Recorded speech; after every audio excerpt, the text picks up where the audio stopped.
নমস্কাৰ বন্ধুসকল, এইটো এটা কপৌ চৰাই ঘৰত উৰি সোমাই আহিছে। মই এক ধৰি লৈছোঁ। একচুৱেলি মই ছাত্ৰ ছাত্ৰীসকলক এই কপৌ চৰাইৰ বিষয়ে অকণমান ক'বৰ কাৰণে ধৰি লৈছোঁ আৰু মই এৰি দিম। এইটো হ'ল কপৌ চৰাই। কপৌ চৰাইৰ ভৰিবিলাক দেখিছানে? ইয়াৰ ৰঙচুৱা আৰু ভৰি 9 আঙুলি আছে, 4টাকৈ এখন ভৰিত। ঠিক আছে।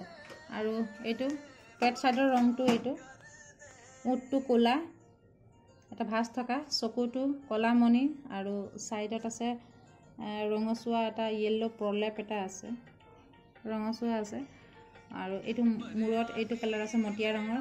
মটীয়া ৰংটোৰ পিছত এইটো ফটকা ফুটুকি আছে কালাৰটো। আৰু পিঠিটোত এইটো কালাৰ আছে ফটকা ফুটুকিকৈ।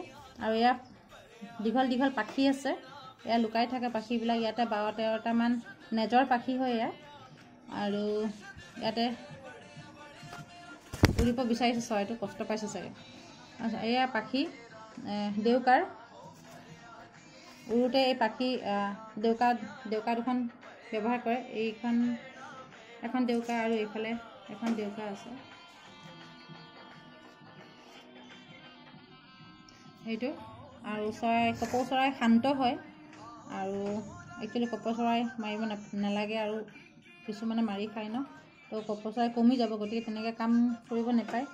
আৰু মই এতিয়া ইয়াক এৰি দিম। এই বিষয়ে ক'লোঁ। আৰু এই কপৌ চৰাই চাউল, ধান, মাহ, গুটিজাতীয় বস্তু, বীজ খাই ভাল পায়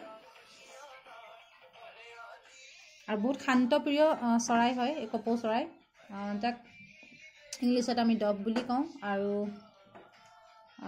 চাহ জনজাতীয় মানুহে কি কয়, ইয়াক পাৰ্কি বুলি কয়। তো মই ইয়াক এতিয়া উৰুৱাই দিম বাহিৰলৈ।